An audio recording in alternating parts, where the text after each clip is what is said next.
Bonjour à tous. Aujourd'hui, nous sommes donc le samedi 2 août 2025. J'ai fait cette vidéo toujours en vacances, mais on est au taquet, hein, je vous dis, on est au combat, on lâche rien, euh, pour revenir sur l'actualité africaine. Là, je vais m'intéresser particulièrement à la Côte d'Ivoire. Mais au préalable, je vais me présenter. Djoubian, c'est mon surnom sur le net, et je suis accessoirement, mais accessoirement seulement spécialiste de la France. En revanche, je suis un panafricain authentique, un panafricain convaincant et convaincu. Un premier point, rapidement, avant d'aborder la question de la Côte d'Ivoire, c'est par rapport à les défilés qui a eu lieu au Bénin, voilà, la fête de la dépendance, la fête de la soumission, la fête de la servitude volontaire, et donc le défilé des majorettes, j'appelle ça. J'ai regardé, moi, hein, comme ça j'ai balayé les images, et j'ai vu que dans les tribunes, j'ai aperçu Claudiccia. J'ai aperçu Claudiccia dans la tribune présidentielle. Du coup, je me suis dit quoi? Je me suis dit, bon, si on demande à Claudiccia et qu'on sort, c'est-à-dire on demande à Claudiccia, on demande à Alain Foucault, on demande à tous ces gens-là, est-ce que vous vous considérez comme des panafricains? Ils vont répondre immédiatement que oui, alors que c'est faux. Pourquoi? Parce que moi, je leur brandis simplement le cas de Madame Nathalie Yamb. Voilà. Et de leur demander à ces gens-là, à Alain Foucault, à Claudiccia, entre autres, hein, qui considèrent qu'ils sont panafricains alors qu'ils ne le sont pas, ils sont france-africains. La nuance est de taille, la nuance est importante. Donc ces gens-là sont des France-africains, ils sont les militants de la France-Afrique. Et nous autres, Nathalie Yamb, Kémy Seba, et nous autres, on est des militants du panafricanisme. Voilà. C'est-à-dire qu'on défend la dignité, on défend l'honneur de l'Afrique, l'honneur des Africains. Donc, vous pouvez facilement vérifier, hein, regardez quand M. Talon arrive dans les tribunes, il commence à saluer d'abord son épouse, et après il salue toutes les personnalités, en tout cas, pas toutes, mais en tout cas. Et à un moment donné, il va saluer donc le président de l'Assemblée nationale, et machin, tous ces apparats-là. Et il y a Claudiccia qui est juste derrière. Et ils se font des clins d'œil, sans doute. Et moi, qui ne suis pas dans les secrets, je pense que Claudiccia essaie d'emboîter un peu le pas d'Alain Foucault. Alain Foucault, lui, il a un carnet d'adresses très fourni pour tous les dirigeants africains. Et là, il est beaucoup plus proche de Faure Gnassingbé, il ne s'en cache pas. Il le dit en longueur d'interview ou d'intervention. Donc Claudiccia, à mon avis, lui, il a décidé d'être dans l'entourage de Patrice Talon. Bon, à la différence de, comment dire, Alain Foucault, j'ai eu l'occasion de rencontrer déjà Claudiccia, c'est un garçon charmant, mais simplement, ce qui est dommage, c'est que si on revient dans les années 80, Claudie fait partie des gens qui ont participé pour conscientiser justement la jeunesse africaine et la jeunesse noire, la jeunesse de la diaspora. Voilà. Mais sauf qu'au fil des décennies, le constat qu'on fait, c'est que ces gens-là se sont embourgeoisés. Voilà. Voyez-vous, ils se sont embourgeoisés et du coup, ben, ils sont loin du combat. Ils sont même à l'opposé du combat. Parce que comment se retrouver dans les tribunes officielles, dans les tribunes présidentielles au Bénin aujourd'hui en 2025, quand on sait que Patrice Talon est un nervi, hein, du système de la France-Afrique. Patrice Talon est un soldat du système de la France-Afrique. Patrice Talon est un mercenaire au service de la France-Afrique. Tout comme ses homologues comme Faure Gnassingbé, comme M. Alassane Draman Ouattara. Et je reviendrai là-dessus, évidemment.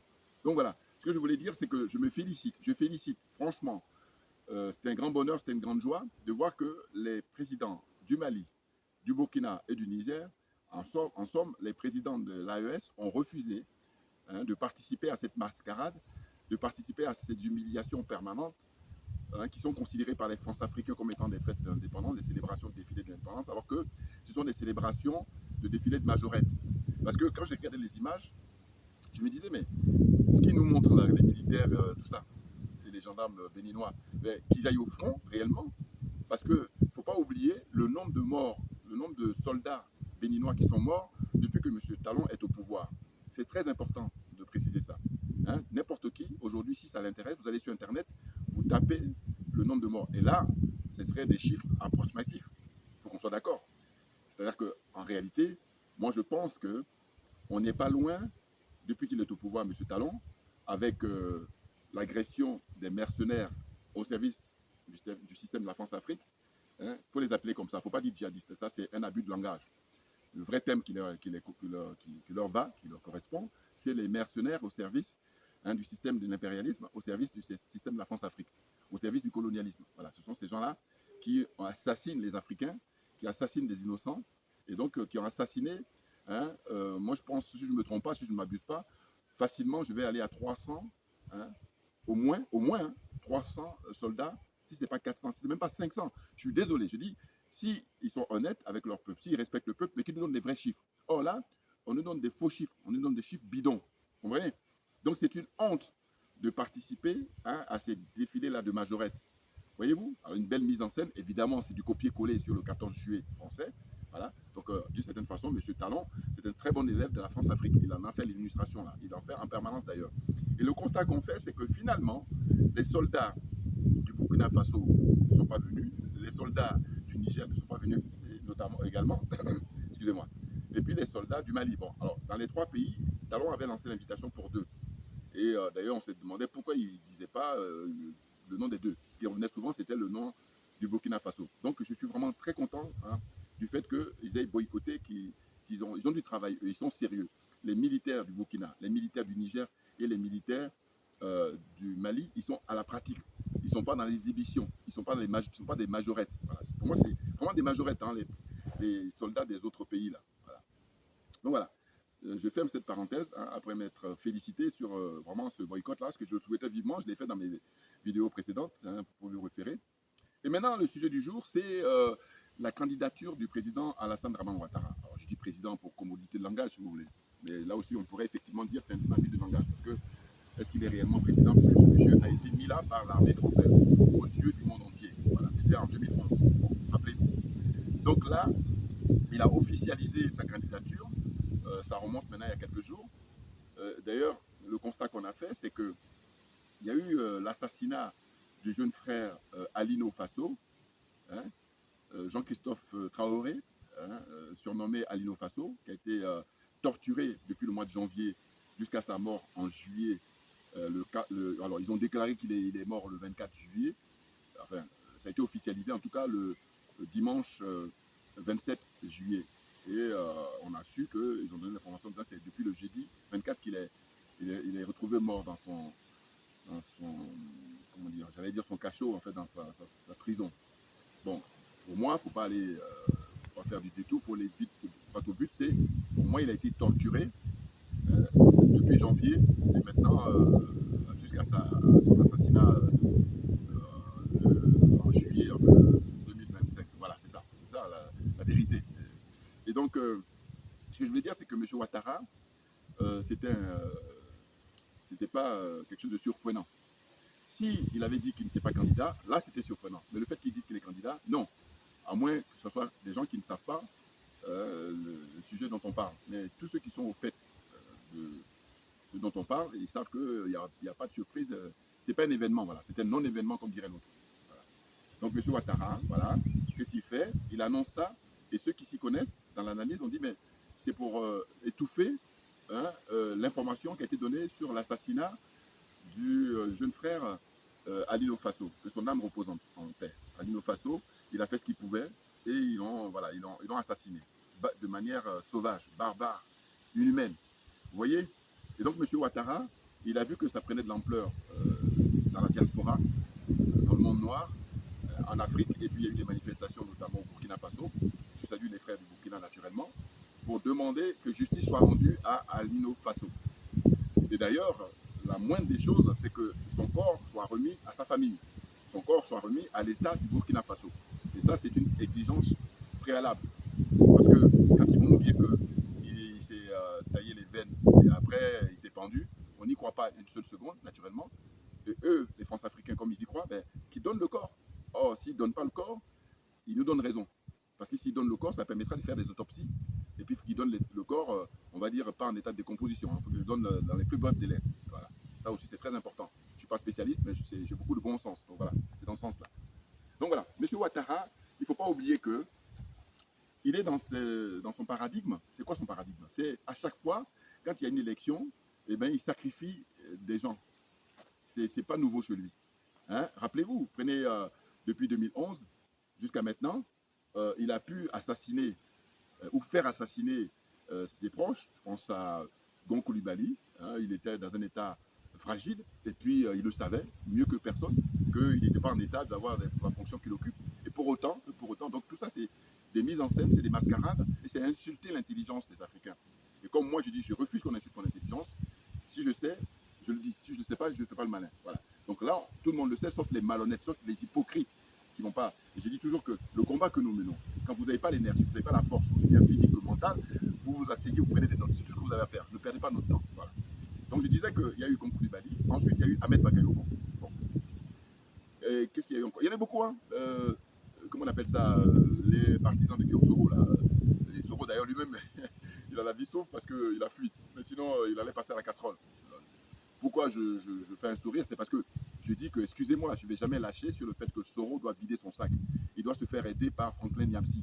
Et dire ça, c'est simplement un minimum d'honnêteté. Et ne pas le dire, c'est être malhonnête, c'est être hypocrite. Et c'est de participer justement au jeu des France-Africains. Voilà. Les France-Africains sont dans le mensonge quand nous, on est dans la vérité. Voilà. Donc je disais que M. Ouattara, il a eu pour l'habitude d'éliminer ses adversaires et puis même ses proches. Hein, là aussi, rappelez-vous, l'élection précédente, qu'est-ce qu'il a fait? Eh bien, il a fait assassiner un jeune homme, Kofi Toussaint, dont on a coupé la tête et ils ont joué au ballon avec sa tête. Voilà. J'ai dit, je n'ai jamais vu ça. C'était la première fois que je voyais ça. Enfin, je ne suis pas le seul. Tous la très grande majorité des gens, c'est la première fois qu'ils découvrent ça. Voilà. Donc, tout ça participait à ces sacrifices d'humains. Voilà. Ces gens-là, quand je vous dis, beaucoup, notamment M. Ouattara, ils ont l'apparence d'êtres humains, mais ce ne sont pas des êtres humains. Quand on vous dit tout ce qui brille n'est pas de l'or, vous allez en convenir immédiatement. Mais c'est pareil pour l'humain. Il y en a plein là qui sont avec nous, mais qui ont juste l'apparence, mais ce ne sont pas des êtres humains. Là, personne ne pourra me convaincre du contraire. Voilà. Parce que je dis, quand tu dis que tu es un être humain, il y a la théorie et la pratique. Dans la pratique, c'est là où on va vérifier définitivement que tu l'es ou tu ne l'es pas. Bon. Donc là, ce qui s'est passé là récemment, c'est en fait pour faire oublier l'assassinat du frère patriote panafricain Alino Faso que M. Ouattara fait précipitamment sa déclaration. Parce que tout le monde attendait qu'il fasse sa déclaration le 7 août, enfin à la veille, c'est le 6 août 2025, à la veille de la fête de la soumission, la fête de l'humiliation, hein, la fête de la servitude volontaire, qu'eux, ils appellent, les France-Africains appellent ça la fête de l'indépendance. Voilà. Donc aujourd'hui, à l'époque où on vit, on sait très bien qu'il n'y a eu aucune indépendance et encore moins de souveraineté. Donc ces gens-là, ils sont là pour servir les intérêts français, les intérêts occidentaux généralement, et puis les intérêts français, la France-Afrique en particulier. Voilà. Donc M. Ouattara annonce donc comme quoi il est candidat pour l'élection qui est prévue le 25 octobre prochain, 25 octobre 2025. Donc il n'y avait rien de nouveau. Hein. C'était un non-événement. Et par rapport à ça, qu'est-ce qu'on constate? C'est qu'il rejette la candidature de ses adversaires qui sont les plus sérieux, à savoir M. le Président Laurent Gbagbo, à savoir Tidiane Thiam, qui est un autre envoyé de la France. Bon. Maintenant, je constate quoi? Je constate que, bouillard, on est trop bon dans l'analyse. En fait, les partisans de Tidiane Thiam, ils sont dans tous leurs états. Pourquoi? Parce que M. Thiam, ça fait maintenant plusieurs mois qu'il est hors de la Côte d'Ivoire. Il s'est enfui. Parce qu'il connaît les pratiques de M. Ouattara, donc ils l'ont conseillé de quitter le pays. Donc maintenant, il vit en Occident, là. Il est en exil. Voilà, vous voyez? Et je dois dire que si réellement on veut briguer la magistrature, eh bien, il faut aller sur place. Or, se mettre à distance, c'est trop facile. Alors, les trolls, là, et puis les gens qui sont de mauvaise foi, ils vont parler de nous autres. Mais nous, on n'a pas la prétention de prétendre au siège de président. Donc, à partir de là, foutez-nous la paix. Par contre, celui ou celle qui dit qu'elle va être président du Bénin, président du Togo, président de je ne sais quel pays encore, de la Côte d'Ivoire, du Sénégal, va là-bas sur place. C'est un minimum. Et ne pas le faire, c'est être malhonnête parce que tu exposes les enfants des autres. Voilà, c'est de ça dont il s'agit. Je dis avec moi, ma religion, c'est la vérité et la justice. C'est pour ça que ceux qui sont fâchés avec la vérité, vous pouvez zapper. Allez, regardez votre chose, ne perdez pas votre temps avec moi. Par contre, ceux qui sont animés pour la vérité, eh bien, vous pouvez rester. Voilà, c'est comme ça que ça se passe. Donc, M. Ouattara dit, je disais, il écarte la candidature donc, du frère Charles Dégoudé, notamment. Et puis, ce qui est nouveau et moi qui me plaît beaucoup, c'est que on vient d'apprendre là le ministre Awadon Bello, qui est un ancien ministre de M. Gbagbo, un proche collaborateur d'ailleurs du président Gbagbo, mais qui est très connu parce qu'il est le représentant Afrique du BRICS. Vous voyez, c'est pas du n'importe quoi, c'est du très très lourd.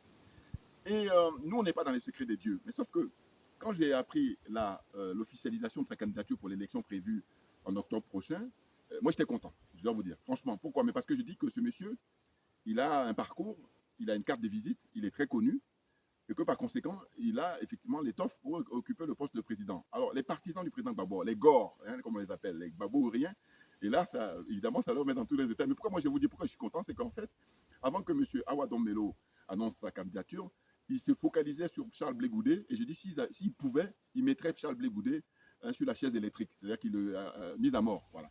Et à défaut, eh ben, ils vont le dénigrer, ils vont le traiter de tous les noms, malgré les arguments qu'il apporte, malgré ses explications, il n'y a rien à faire. Parce que Charles Blé Goudé, à chaque fois dans ses interventions, rappelle qu'on lui dit qu'il est au service du président Alassane Ouattara, sauf que y a des gens de chez Gbagbo qui ont leurs comptes qui sont dégelés, hein, qui vivent, qui ont repris même leur fonction en tant que fonctionnaire d'État, hein, hauts fonctionnaires, ils ont leur poste tranquillement et leur compte en banque a été dégelé. Donc, et ils vivent tranquillement depuis maintenant un an, 2 ans.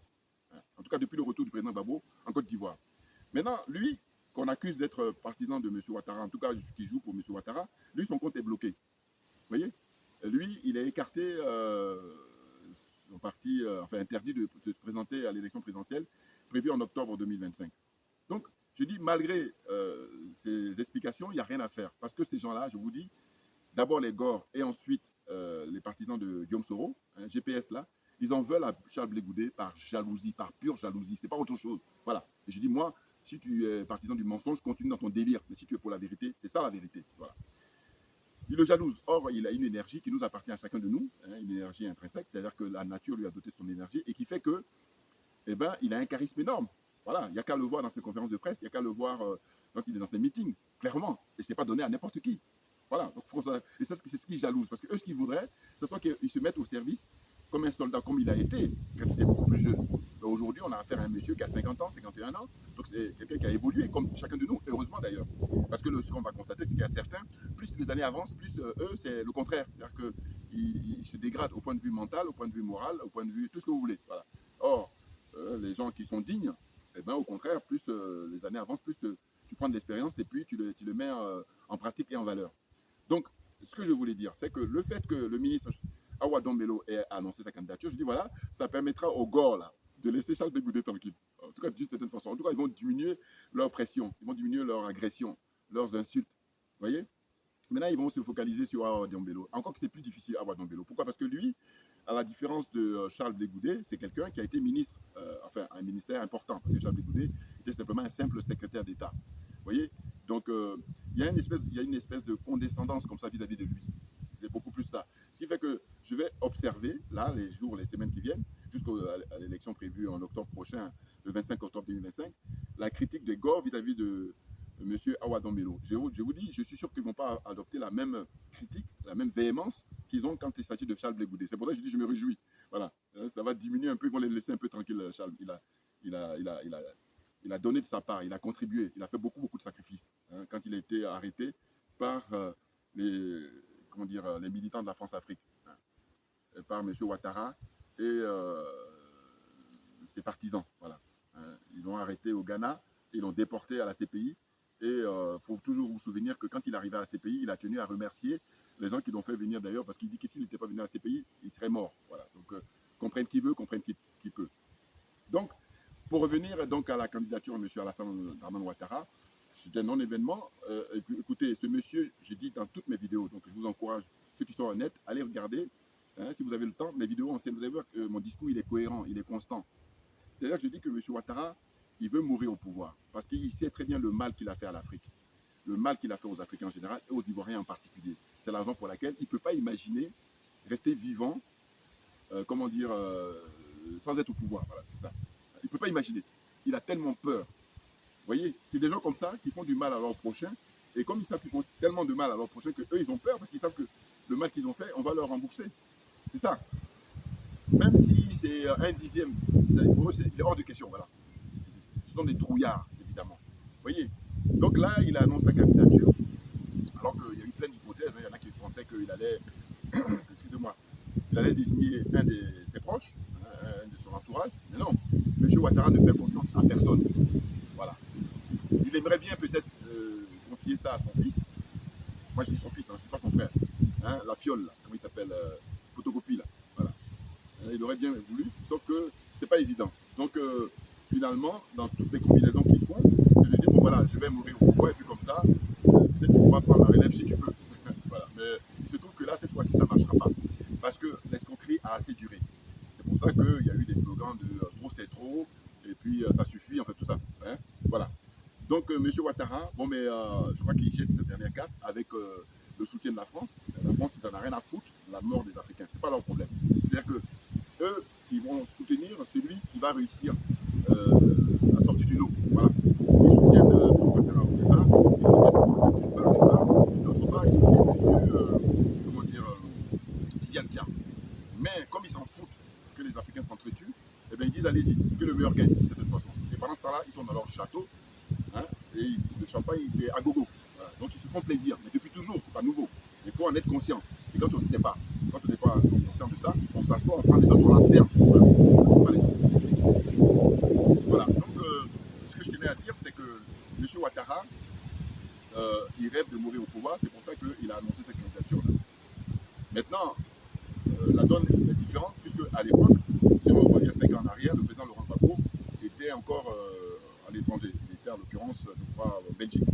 D'abord à la CPI en Pays-Bas, et après, quand il a été libéré, il est resté longtemps en Belgique, et avant de quitter Bruxelles pour venir à Abidjan, en Côte d'Ivoire. Donc là, la nouveauté, c'est que en 2025, il y a M. Gbagbo qui est là sur place, et puis M. Tidiane Tiam. Et que fait M. Ouattara?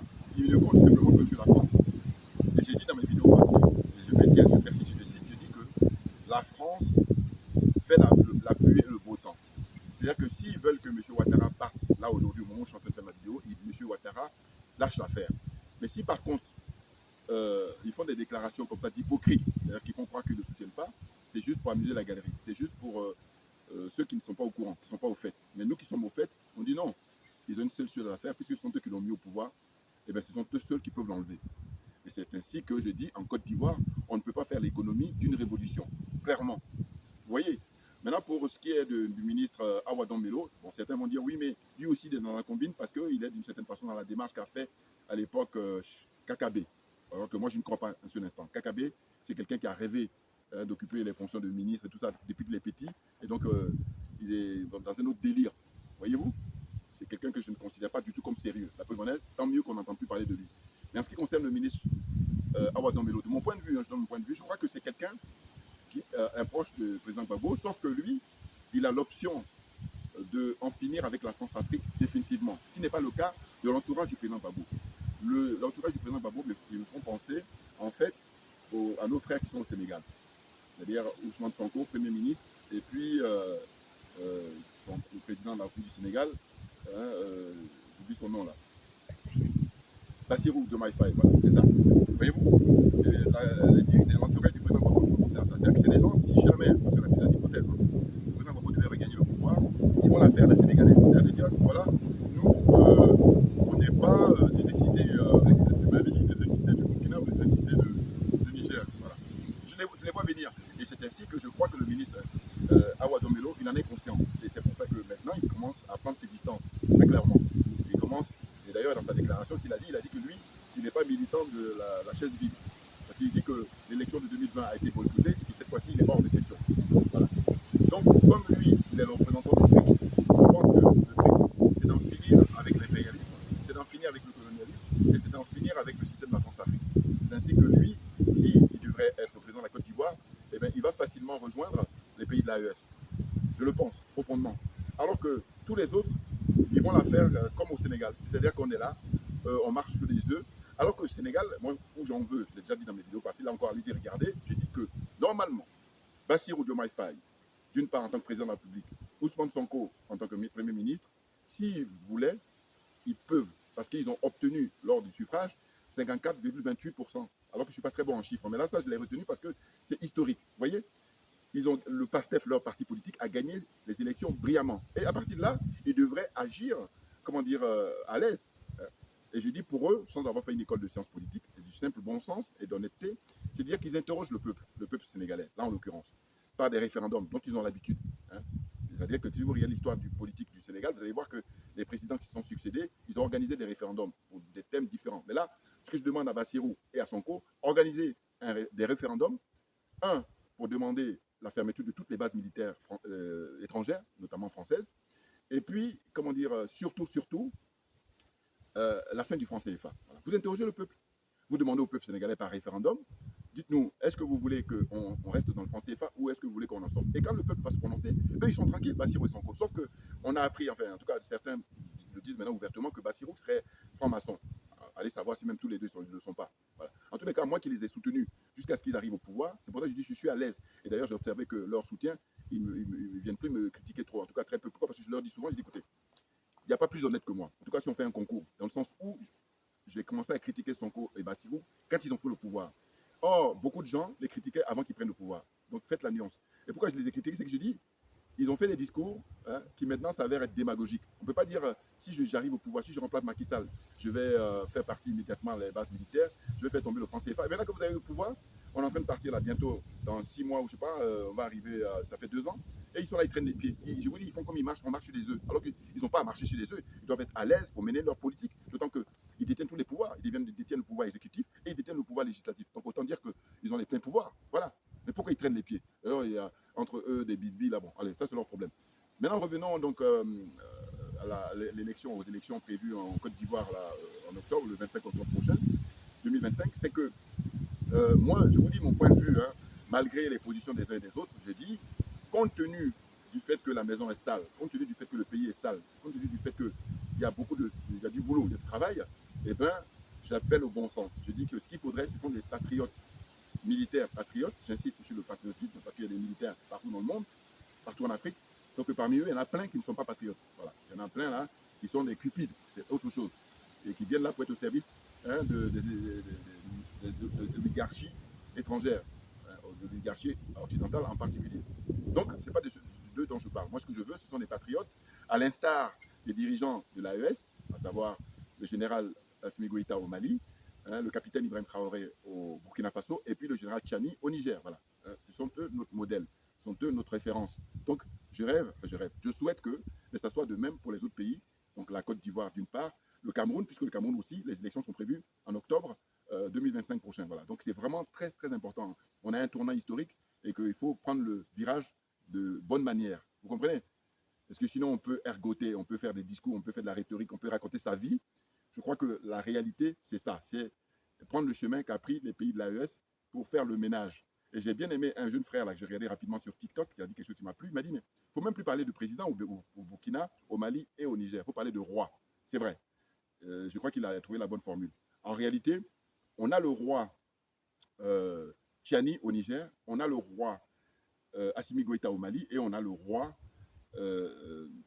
comment dire, Ibrahim Traoré au Burkina Faso. Parce que vous savez très bien que quand on parle de roi, il n'y a pas d'élection. Voilà. Et comme ces gens-là, on voit en très peu de temps ce qu'ils sont en train de faire, le travail qu'ils sont en train d'amasser, malgré les agressions des mercenaires du système de la France-Afrique, malgré tout ça, ils tiennent le coup, ils tiennent le bout, ils tiennent la barre sur le plan sécuritaire et sur le plan économique. Et ce n'est pas rien. Parce que les autres pays, je vous dis qu'ils n'ont pas d'agression, eh bien, ils ne font rien. Ils viennent là pour spolier les richesses du peuple, pour humilier le peuple, pour martyriser le peuple. Donc, vous voyez, donc les choses sont claires. Voilà. Je vais m'arrêter là et puis j'aurai l'occasion de revenir naturellement, puisque l'actualité est très riche, pour donner mon point de vue comme j'ai pour habitude. Vous voyez, dans un cadre comme ça, naturel, voilà, on ne peut pas faire mieux. Et puis dire qu'on est en communion avec les ancêtres pour faire cette vidéo aujourd'hui, avec plaisir, avec bonheur. Et on ne lâche rien. Et vous regardez là, parce qu'on a affaire à la zone des animés, la zone des complexés, la zone des corrompus. Et j'ai ajouté la zone des jaloux et des sorciers. Mais on peut s'en sortir naturellement. Il faut rester optimiste. Mais il y a des préalables. Le préalable, c'est d'abord une volonté personnelle, une volonté collective, naturellement, et puis une volonté politique. Et cette volonté politique, je dis qu'on la constate dans les pays de l'AES. Voilà. Une volonté politique qui fait qu'ils font bouger les lignes.